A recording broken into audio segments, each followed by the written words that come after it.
Ikaan ka kung January pa lang, malabo na mata at masakit na bagang mo. Ligahan ka kung magaling-galing magpatubo ng mga hayaan.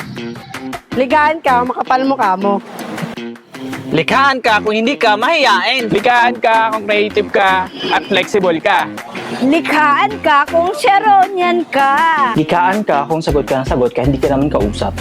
Likhaan ka kung mahusay ka magdala ng pasyente.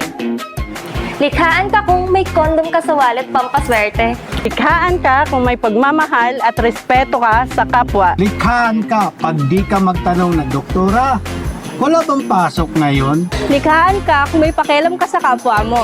Likhaan ka kung nakasagip ka ng mga buhay ng mga kababaihan. Likhaan ka pag hindi mo alam kung ito'y nabubulok o hindi nabubulok. Lunukin mo na lang. Likhaan ka kung kasize mo ang drum sa bahay nyo. Likhaan ka kung kada meeting, busog ka. Likhaan ka kung lagi kang nasa unahan ng pilahan ng kainan. Likhaan ka kung masayahin ka kahit pagod. Likhaan ka kung SRHR advocate ka. Likhaan ka kung lagi kang sinasama kung saan may mga meeting. Likhaan ka kung willing ka mag-sacrifice ng extra effort sa trabaho mo.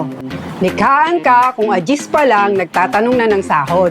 Likhaan ka kung matatag ka. Likhaan ka kung hindi ka nagre-refill ng tubig sa rep. Likhaan ka kung nakalaan ang puso mo sa paglilingkod sa kapwa. Likhaan ka kung lagi kang nag-a-advance on mid-year at 13-month pay mo. Likhaan ka kung marunong tumanggap ng pagkakamali. Likhaan ka kung nakasira ka na ng isang appliances sa isang hotel.